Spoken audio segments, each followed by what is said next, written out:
It's an unusual pleasure as well as honor to introduce Paul Volcker. I was asked a few years ago to participate in a poll trying to determine who were the leading statesmen in the world in the second half of the 20th century. And I put Paul Volcker at the very top of the list. Now, for most people, it would be adequate to have achieved one historic accomplishment, but Paul Volcker has achieved at least three. As all of you know, it was Paul Volcker, after he took charge of the Federal Reserve System in the late 1970s, who got rid of inflation, which had reached double digits 3 years in a row.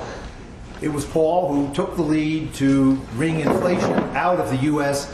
and world economies and really usher in the great moderation, which we have now experienced and benefited from for the last 3 decades. Some would say it got a little too moderate recently. That led to some problems, but we certainly cannot lay that at Volcker's doorstep. But Paul was the guy who whipped inflation, and that is one of the cardinal achievements of the second half of the 20th century. But that wasn't all.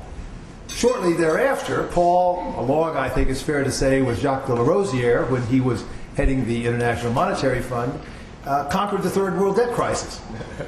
You'll recall that the third world debt crisis not only led to a decade of lost growth for Latin America, but actually bankrupted the U.S. banking system. We didn't mark to market in those days, so people didn't really know it, but the U.S. banking system was insolvent in the early 1980s as a result of the third world debt crisis. In some senses, worse than the shape that it has been in during the current crisis. And Paul, along with Jacques and a few others, took command and overcame that problem in a way that restored both global financial stability and economic growth and positive reform in most of the debtor countries that had suffered the most from that crisis. At an earlier period, in the early 1970s, when he was Under Secretary of the Treasury, in a lesser known but perhaps equally historic series of events, Paul engineered the evolution of the global monetary system from the adjustable peg of Bretton Woods to the flexible exchange rates that we have enjoyed ever since. It was a little bumpy. Paul was working for Secretary Connolly and Secretary Schultz at the time, but when it came to working out the Smithsonian Agreement, the second realignment in early 1973, and then the soon thereafter move to flexible exchange rates for all the major countries, it was Paul Volcker who engineered that evolution, which produced a historic shift in the global monetary system and the way things work in most of the world still today.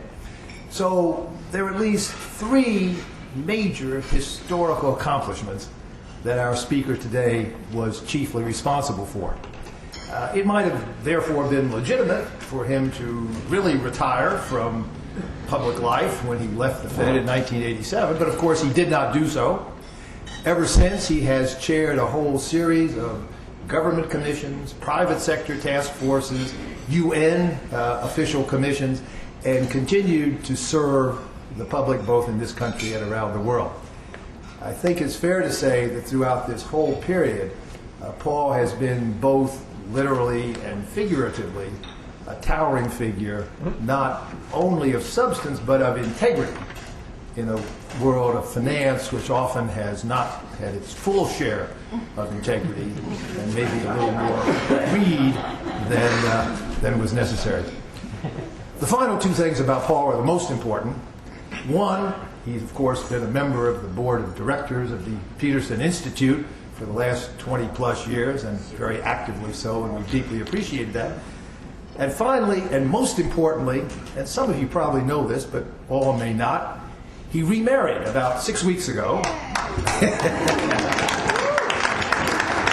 so he's now a fully happy man as well as a hugely successful and influential man. Paul is going to speak to us today on where the financial regulatory reform process is headed, where he thinks it ought to go.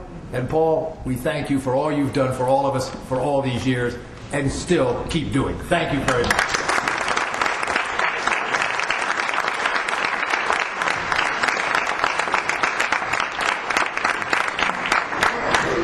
Thank you, Fred, for those.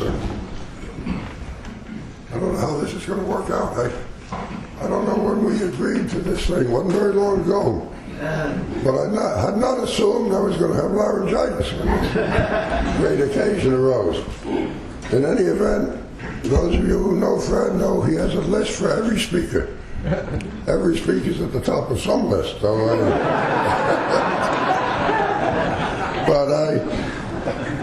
I thank you for bringing up that ancient history. I say ancient history advisedly. I learned when I was teaching for a while that any event that happened before the lifetime of the students in college, anything that happened more than 20 years ago is kind of ancient history. They kind of mix it up with the Second Punic War or something. So I'm glad to have that little reminder of what happened some years ago. I don't remember when we agreed to this occasion, Fred, but I'm sure it was before we had a Senate bill. And things have moved a bit in these last few weeks. And I think one way or another, the so-called Dodd bill does touch upon the essential elements of financial reform. And it's true that most of that bill parallels what is in the House bill. So they may have different answers to some particular questions, but it seems to me, and I think we need some further debate, that we have a framework for getting agreement this year. And I think there's reason to be quite optimistic that that will come about with a reasonably good bill. I feel more optimistic now than I would have felt a month or two ago, given what's been happening in the Senate and elsewhere, and given the really poisoned political atmosphere in Washington. It's hard to be optimistic about anything, but I do think we have a promising possibility of getting agreement here. I'm also aware that I want to be optimistic about this. I am conscious of the fact that the Dodd bill includes something called the Volcker Rule. And at my age, I want my name to be inscribed in a law someplace. So I have a particular interest in this thing. But I really want to start out by talking about a much broader question, much broader setting for what's going on. It's come to bother me, and I'm not alone. And it does seem to me that this broader question that I have in mind needs to underlie our approach to reform, and it's really been a neglected question. And until there's some consensus on the answer, it's going to be hard to get the kind of reform we need. Now, let me just describe what I have in mind. What's happened to the American economy in this century? Well, we've had economic growth, but there hasn't been anything very vigorous. And in fact, when we had the crisis, what growth we had was reversed for a while. It was not a brilliant performance of the American economy.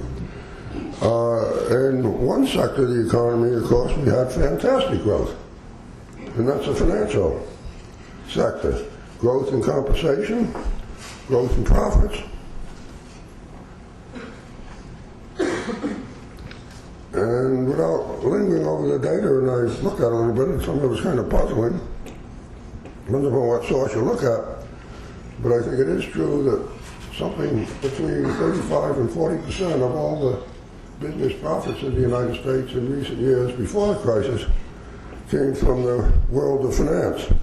If you look at the value-added figures, which are a little puzzling, and you look at the nearest approximation to what you would think of as finance, finance value-added went up by more than 50% over the past 10 or 15 years. And if you look at it and believe the figures, value-added in the finance industry was equal to value-added in the entire manufacturing industry in the United States, which somehow raises my eyebrows a little bit. At the same time, incomes of the average wage earner in the United States haven't budged in this century. And that was, again, before the crisis. They haven't really budged in real terms. And it's kind of odd that, always say that when you have an increase in productivity, an increase in growth, the average wage earner is going to benefit. That's the way the economy works. Well, that hasn't worked in the first 10 years of this century, and there's going to be quite a lot of catching up to do to get back to what might be considered more normal relationship. So the question that really jumps out at me is, given all that data, is whether the enormous gains in the financial sector and compensation and the profits really reflect the relative contributions that that sector has made to growth and human welfare.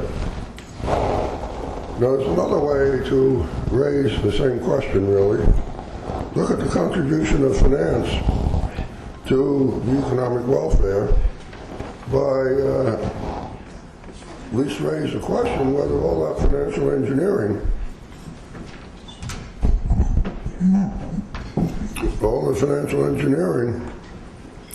did it contribute to the underlying imbalances in the economy that were so evident?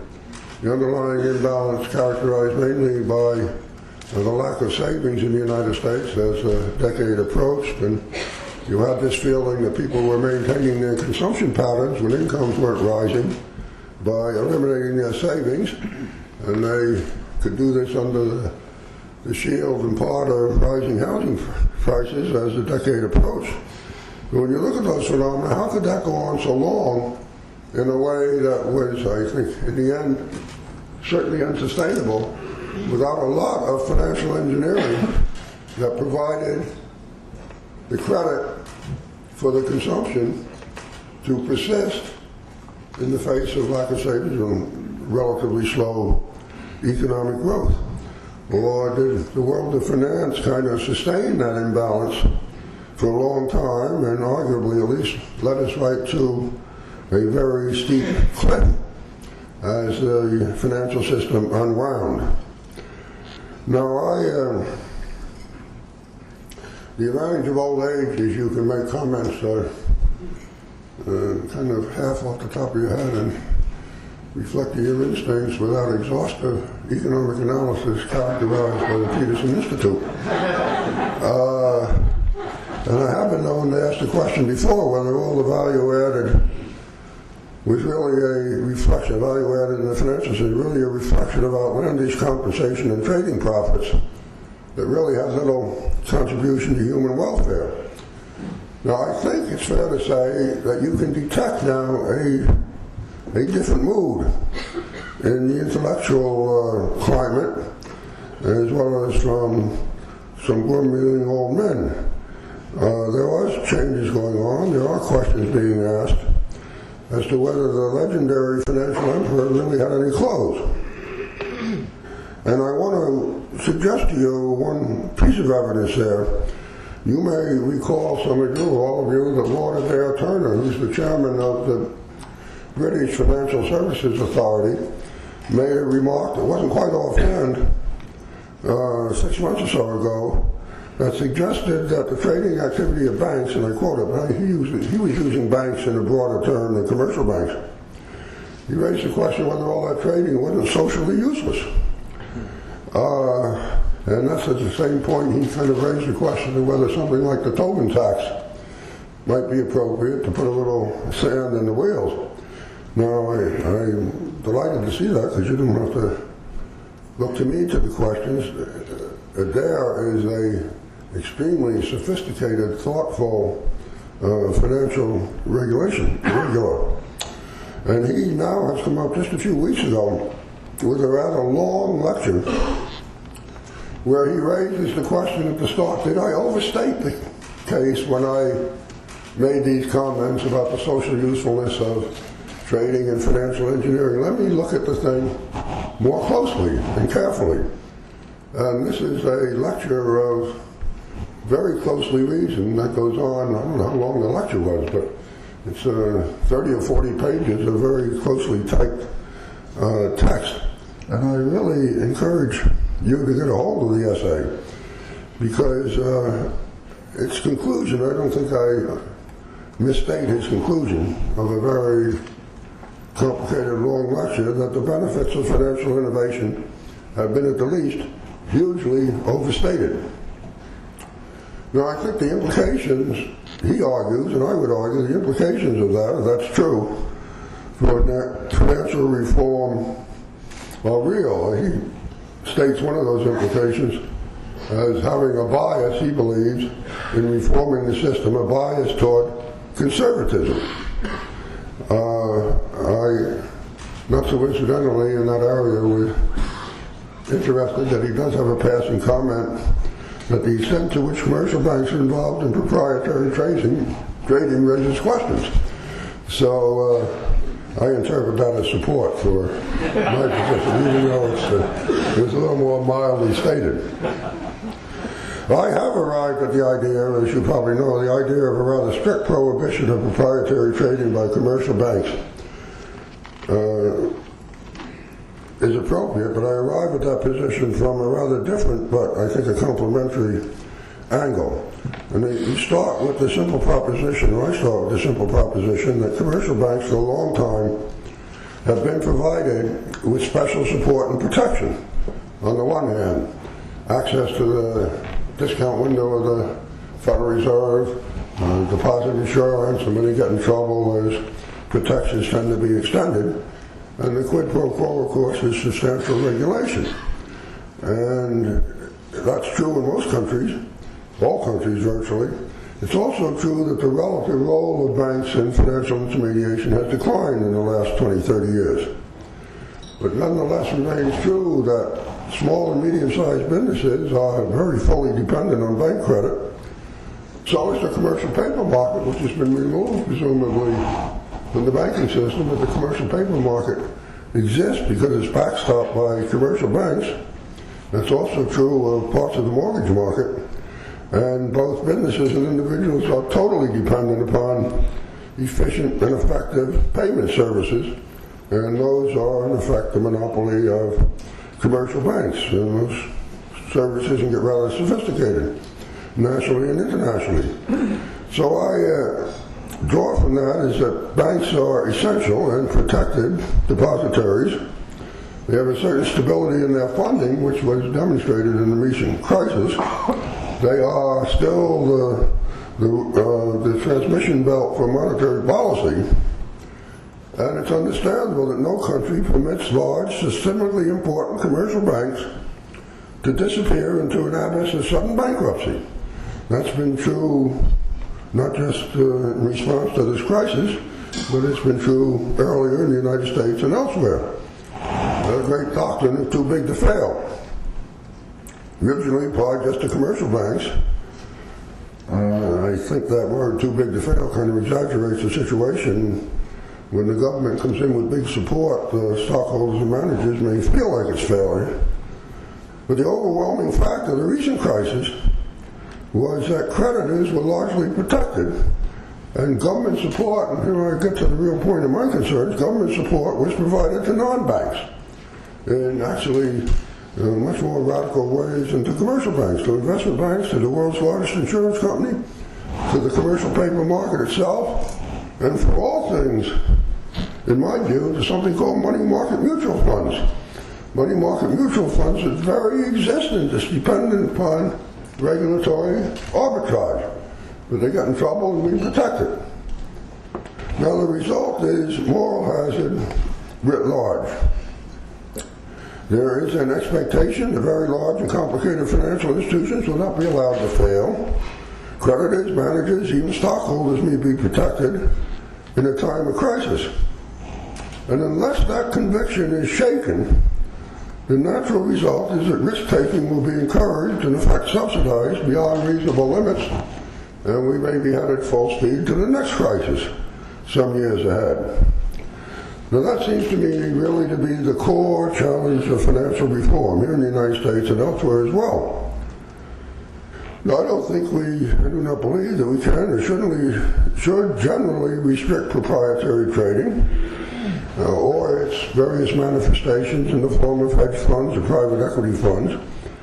But what does make sense is to combine those more speculative activities activities that don't imply any continuing commitment to customers, to institutions that can creditably be denied official support in a time of crisis. It should be clearly understood that it would be private interests, not taxpayer funds, that will be at the risk of loss in those non-banking institutions. Now, I can state that as a proposition. How do we achieve it? So to support that proposition, it seems to me there is a clear need for a so-called resolution authority. That's provided both in the Dodd Bill and in the House bills. It's similar approaches abroad are strongly proposed and supported by the American administration.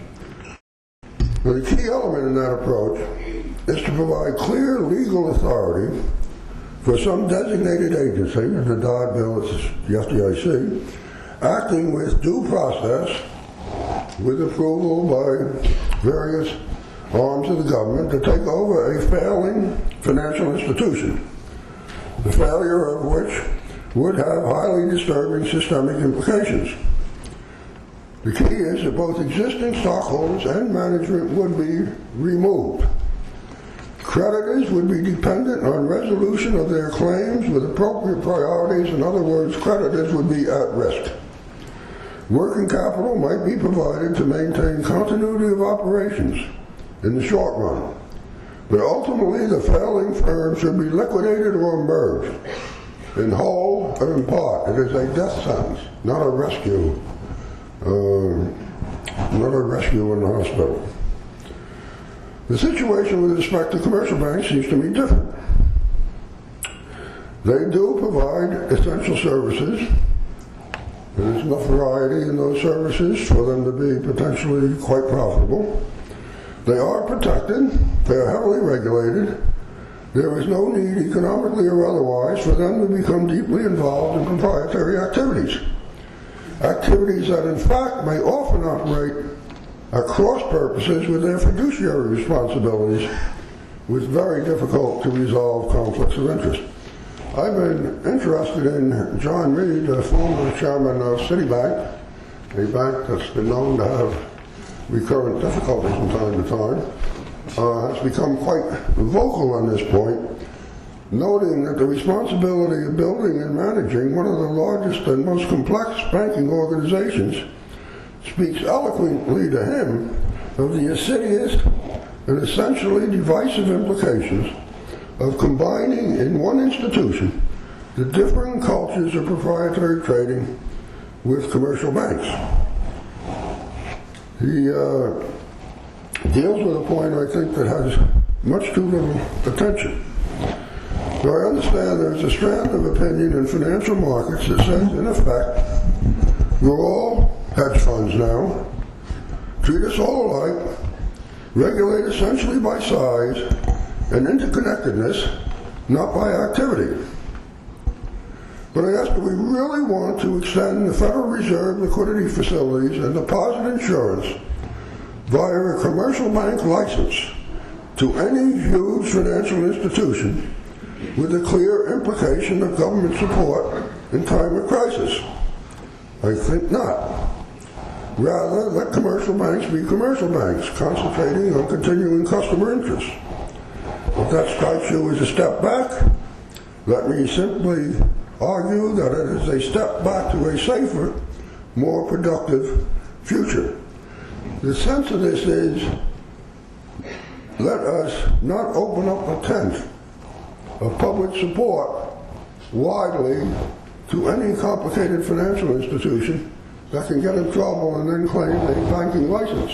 If we permit banks to do proprietary trading of various sorts and say we're going to protect them, we have no argument against a non-bank institution that does proprietary trading and wants government protection too.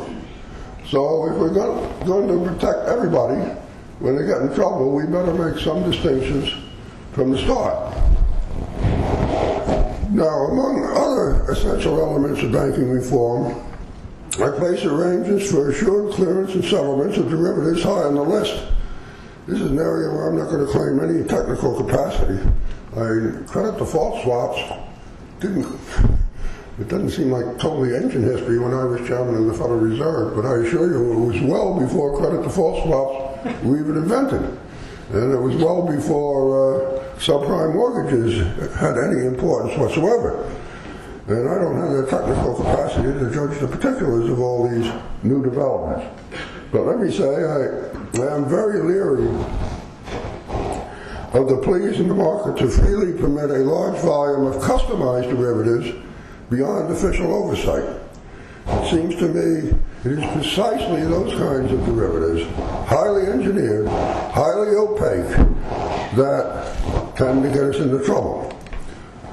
Now, the rapid rise of derivatives, and particularly credit default swaps, emphasize the importance of establishing responsibility for broad oversight of both financial institutions and markets.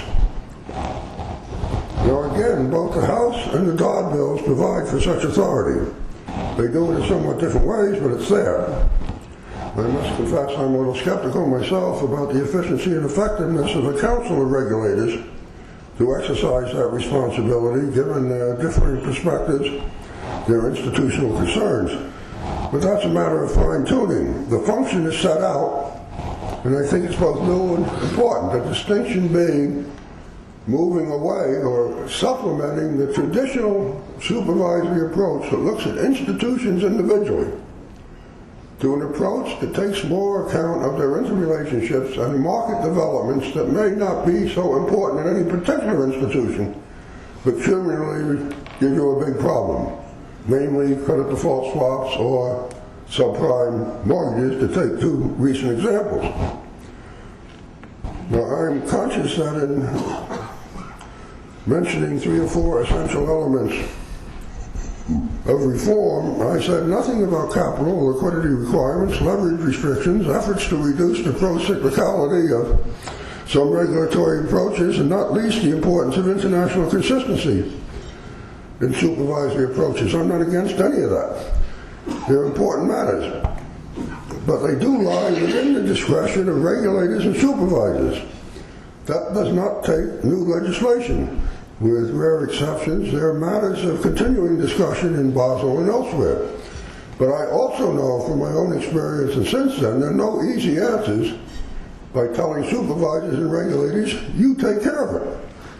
I would point out the simple fact that the effort to improve what were considered crude capital standards in my day for commercial banks, Basel, so-called Basel I, in an effort to get greater sophistication and effectiveness, they launched an effort to get Basel II, which took more than 10 years.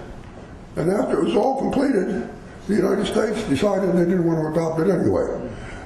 This kind of thing is almost inevitable when you get a lot of countries together, a lot of experts trying to fine-tune the thing and to get agreement. Now, I don't have much doubt right now that however tedious the discussions that are going on, regulators generally will be taking the more conservative approach suggested by Adair Turner and suggested by many other officials and commentators. I do not believe, however, that we can or should rely on supervisory discretion to maintain the full burden of discipline over time.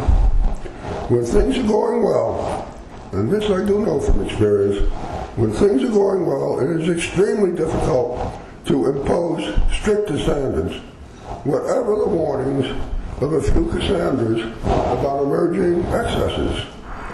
It is only after those excesses are confirmed by crisis that strong action takes place, but of course then it's too late. That's why I think it's important that Congress acts and Parliaments act to set out some clear do's and don'ts that convey a clear sense of the desired structure of financial markets.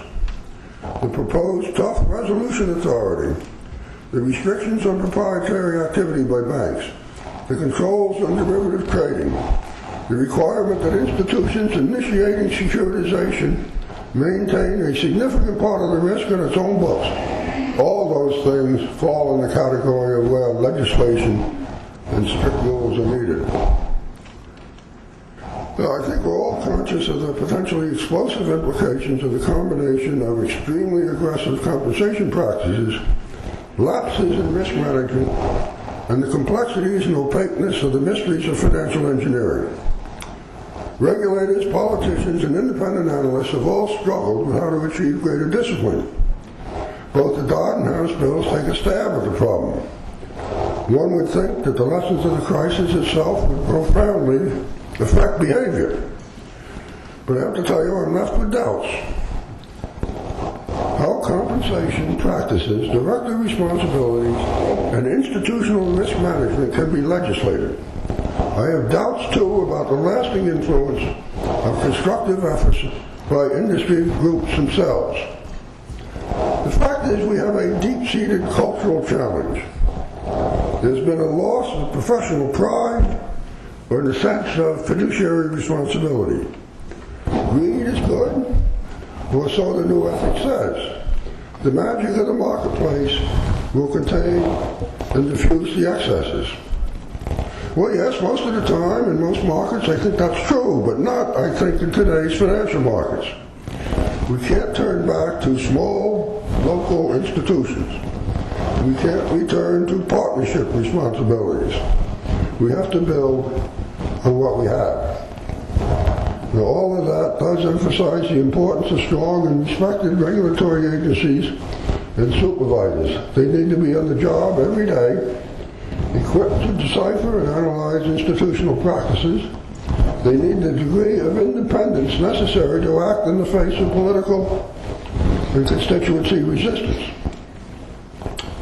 The hard fact is that the nature of the crisis and the failure to anticipate it, the amounts of public money and the truly unprecedented involvement in markets necessary to cope with the crisis have to some extent undermined confidence in the regulatory system generally.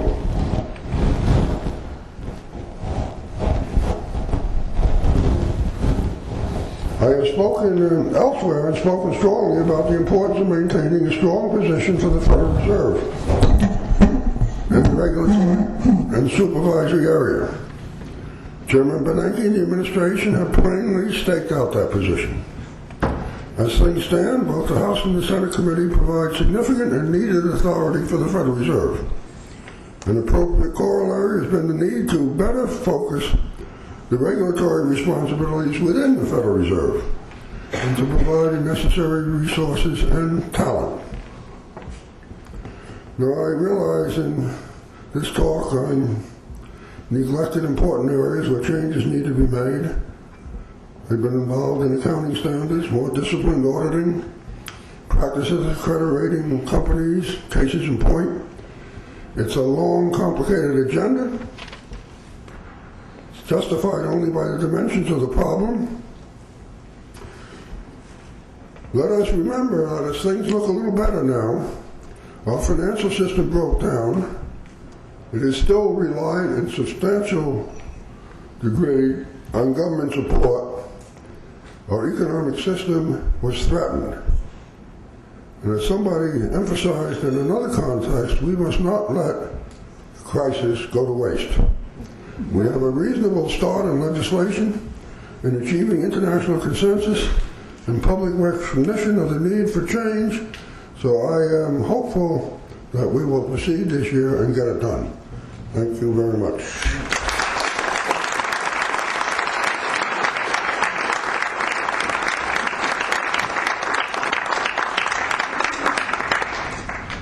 Paul, thank you very much for the usual brilliant and courageous proposals and analysis. The floor is open for questions, comments, alternative views, and challenges to Dr. Volcker. Please, we've got traveling mics, we've got standing mics in the back, so please identify yourself and fire away. First question. Yeah, I'm Kurt Schuller from the Office of International Affairs in the Treasury Department. Do you see any value in limiting the size of financial institutions, either in the United States or in other countries, as some analysts have proposed? You know,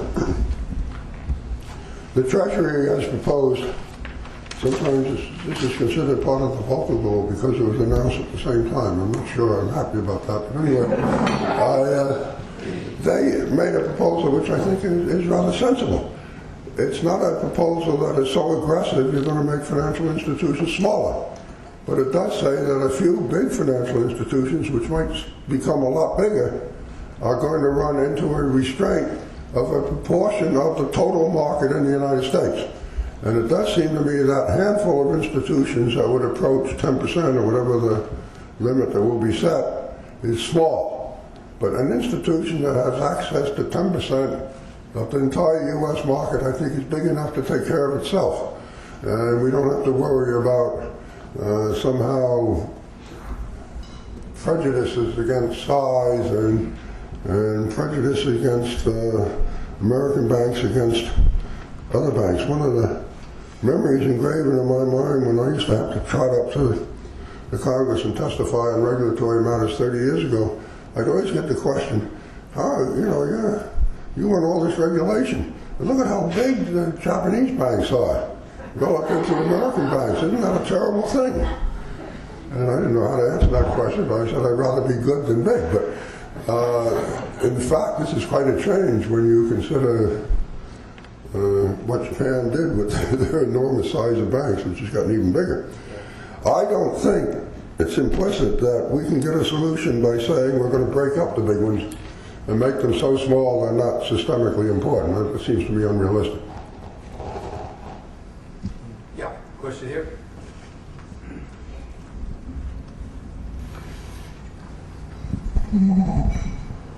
Thanks, Glenn Shore from UBS.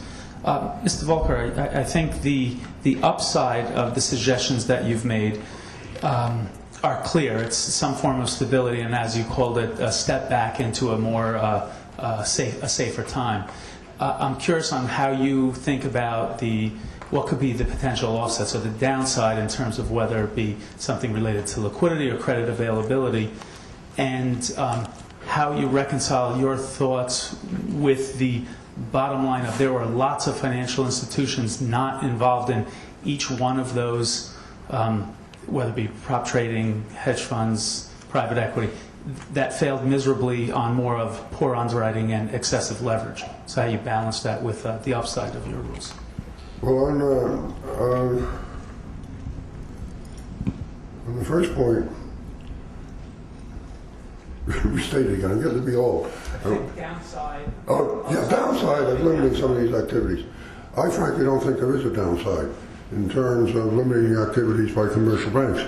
And I would then refer you actually to Dale Turner's analysis. Liquidity is one thing that he looks at very carefully, and he arrives at the conclusion this argument for more and more liquidity is not valid. That some liquidity is necessary for well-functioning markets. But there reaches a point where it really doesn't make any difference whether you're making that stop trade in 9 nanoseconds or 10 nanoseconds, or in the over-the-counter market. There could be such a thing as too much liquidity because it encourages risk-taking in the idea you can always get out tomorrow or an hour from now or 2 days from now, and maybe we've encouraged too much confidence in the always strong liquidity of the market and increasing liquidity. So all I know is, I obviously have some sympathy for what he says. He says, yeah, some liquidity is good, but at some point, let's stop it. Let's stop growth. And there are thousands of institutions that are ready to do trading and hedge funds and private equity. There isn't any shortage of people wanting to do that stuff. The other part of your question now is how do we reconcile those conservative rules with the fact that there were lots of large financial institutions that failed and needed support that didn't do, yes. There's no question that proprietary trading, while it was a contributor to the crisis in commercial banks, but particularly outside of commercial banks, did contribute, but a lot of other things contributed. And proprietary trading was not, particularly proprietary trading in commercial banks, was there but not central. But do not forget that a few years ago, one rogue trader in Barings knocked down the whole institution. At the beginning of this crisis, one rogue, it wasn't even part of the trading operation, one rogue trader cost Societe Generale $6 billion. I mean, it's kind of a suggestion of the risks that are involved in this business. But what I'm doing is looking ahead. I want to make a distinction between what banks can do and what others can do. And I assure you, if all those other institutions can get banking licenses, it will be fair game for commercial banks to do all this stuff in much greater volume and at greater risk. That's what I want to avoid. Yeah, Clayton. Paul, question on derivatives. As you know, I used to head the Chicago Mercantile Exchange, so I may be showing my biases here. But derivatives traded on the exchanges as either futures contracts or options contracts obviously have some protection because they're cleared every 24 hours and basically mark to market. But now you've got a lot of people in this legislation who would like to have exceptions from that so that they can do a lot of customized products that will not be cleared anywhere, presumably. And a lot of them, the preference is that they not be very transparent at all, which is another danger. It seems to me we got to be very, very careful in the handling of that particular issue. Would you like to comment on that? I agree with you. I put in a sentence or two in my remarks to that point, and I entirely agree with you. That's where the pressure comes from. Some of that stuff can be very highly profitable. So there is a kind of strong interest in keeping as much out of the trading operation, as much out of the clearinghouse as possible, and I think we have to fight against that. Let me also say that as we push more of these into a market and into a clearinghouse, I think we do need to review the strength of the clearinghouses and the strength of the market to make sure at the next crisis the market doesn't break down and the clearinghouses don't break down. But that's, I think, part of the needed reform, right? Question over here. Yeah, right, the second row and then Randy.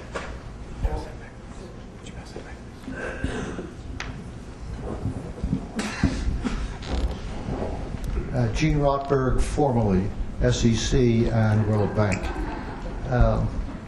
Paul, assuming for a moment that proprietary trading is severely limited, if not excluded, from commercial banks, as well as proprietary derivative trading, and that it is confined to non-banks, since virtually all proprietary trading and certainly all derivatives are highly leveraged, what's to prevent that non-bank, as it must, from borrowing and leveraging and therefore putting the risk right back to the commercial banks, who will be at risk on the lending rather than the proprietary trading? Right. And if you can control the lending by commercial banks to prevent that risk, why can't you control it also in those who do proprietary trading? Well, you anticipate my answer until you got to your last clause. I would expect that through normal supervisory and regulatory approaches, they would be alert to the fact that the banks do lend to these other institutions, must lend to these other institutions. The big ones have special programs of so-called prime brokerage, and that through the prime brokerage in particular, a supervisor can review the practices of the prime broker and make sure you are not impairing the stability of the banks by being over-liberal in the kind of lending facilities you're making for those big traders outside. If the traders are big enough, there is an assumption, and this is, I guess, in both bills, that there would be regulatory authorities more directly leverage controls over at least a handful of the really big ones. Now that's harder to do if you're in the same organization. There are many ways of getting around it, and there's incentives to play games. And I just want to, I'm not going to cure every evil in the world, but I don't see any point in inviting the conflicts of interest and the risks that are involved. And understand, when we talk about this, and you look at particularly American banks, the universe you're talking about today is tiny. They're big institutions, but the number of institutions are less than the fingers on my hand, so far as I know. And there may be only 2 or 3 that do this at any substantial volume today. So you're not talking about a sweeping change in the existing situation. What I want to avoid is 10 years from now, we're not sitting here with every big trading operation with a commercial banking license, and all the commercial banks doing the big volumes of proprietary trading. Why not? If there's no limit on it, because the temptation is so great, because the rewards seem so great. Well, the rewards may not be so great if you take account of the occasional crisis, but they certainly are tempting. I'm Randy Henning here at the Peterson Institute and American University. I'm very sympathetic to your Volcker Rule, but I want to ask you about the international dimension. In order for the Volcker Rule to be effective, in light of the fact that so many of these institutions are global financial institutions, whether you need other countries to adopt the rule in order for it to bite, and if so, what is the prospect that you see for Europe and other jurisdictions to adopt it? Well, you are certainly true that the effectiveness and sustainability of this approach would be greatly enhanced by some coordination with other regulatory authorities. And the critical one there, of course, is the British. You got the two biggest financial markets in concert on this issue. You got a big head start. I don't think all these institutions are going to run down to the Cayman Islands to do this kind of business, and we'll stop it if they do. But if we can get the British, you're a long ways ahead. If you can get Europe, the rest of Europe, I should say, you get the European Union to do something very similar, then we're practically home. At least at this point, so far as I know, Japanese banks aren't doing this. The Chinese banks aren't doing it. I don't think, whatever you want, Korean banks, Thai banks. I think if we don't do anything, they will eventually do it. Right now, they're no big threat. So the effort has to be to get UK and Europe, and I hope the president will set out in his contribution to getting international consistency, not just in this area but others. And you got a G20 meeting coming up in early June, that there'll be some commonality and approach agreed to, and I don't think that's hopeless by any means. I mean, we have the governor of the Bank of England supporting it. We have a number of politicians in the UK supporting it, so we'll see. Question in the third row here, and then Morris.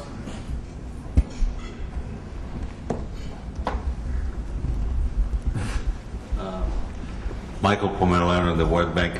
It's something you haven't addressed in the Volcker proposal, but I wanted to raise an issue. The entire system is designed to be built on transparency. In other words, accountants, lawyers, credit rating agencies, but the recent Lehman Examiner report basically tells us, well, we are down to 2.5 credit rating agencies, 4 firms from the big 8. In other words, the guardians, the gatekeepers, are now so few and shrinking every day. They basically are in a prisoner dilemma with transparency, because the regulators cannot afford any longer to penalize them. So whatever proposals are now in Congress, I read them on the credit rating agencies, are frankly not dealing with the real issue. A small number of credit rating agency will find virtue in acting together wrongly as opposed to acting individually bravely. That's the real problem. Well, particularly on one point about credit rating agencies, I agree with you, that's a problem. If I knew an easy answer, I would have included it in my remarks. Actually, I have some sympathy for the idea we should be much more liberal in permitting more credit rating agencies to appear, including, I don't know if you have a direct competitor with Moody's and Standard & Poor's and Fitch in the breadth of their operation, but if you could get more specialized credit rating agencies who in fact have a product they can actually sell other than charging the issuer, I think this would be an interesting development in that market, and I hope we go in that direction. I think it's sort of consistent with the law, but a big point hasn't been made of it. it's sort of consistent with the new legal proposals. But in general, if you think I have a magic plan to eliminating all financial crises, my objective is much more limited. To eliminate them for the rest of my life.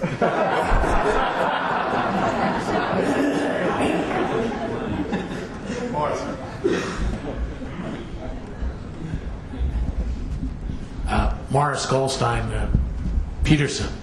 Paul, when I see the Volcker Rule described in the newspapers, indeed has the two elements that you described, the ban on proprietary trading for commercial banks and the size limit vis-a-vis the U.S. market. You sort of indicated, well, you're enthusiastic about the first part. The second part you think is reasonable, but you're not quite enthusiastic.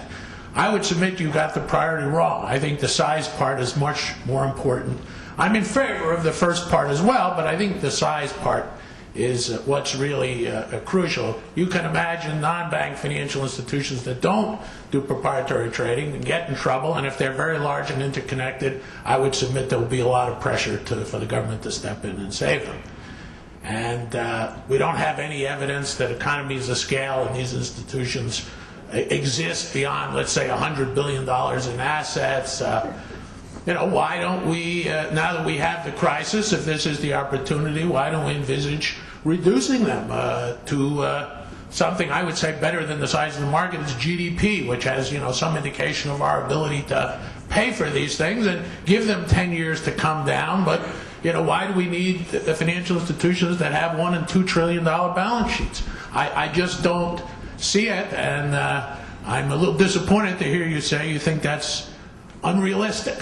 I'd like to think it is realistic, and I think that really is the key to doing something on too big to fail. Resolution counts, higher capital and liquidity requirements count, wind down authority counts, but the one that would really deliver, if we could get agreement on it, is some kind of size limits. Well, let me say I may be disappointed in myself in not supporting, a much more drastic breakup. But I guess my imagination is limited somehow. I think we'd be doing reasonably well to prevent it from getting more concentrated. That's just a practical judgment. If you can slice them all in half, it's not going to hurt my feelings. But I don't know whether something could be done. I doubt it, because you get all kinds of claims of unfairness and all. If you could hold it in place now with a degree of competition, with the relative size, but how can you prevent, and this maybe goes to your point, that 3 secondary banks getting together and making another one that's well within the size limits that are suggested by the Treasury. So if you can stir up some support for what you're saying, I probably am not going to be in the vanguard, but I'll be interested in seeing what you can do. Paul, you've mentioned in passing excess liquidity and international imbalances. Let me ask you a question that relates to them. You're one of the few people through your career who have addressed both the big macro issues and the more precise regulatory issues. How much role do you assign in the creation of the crisis to the international imbalances, the big global flows of capital, the inflow to the United States, the fact that generated certainly lots of liquidity here, downward pressure on interest rates, therefore some of the incentives to overlend, overborrow, underprice risk that led to the crisis. There's a big debate about that. How much weight do you put on that element of it? I put substantial weight on it. I do think this is an underlying factor that facilitated the excesses in the American economy, which came and encouraged lending practices and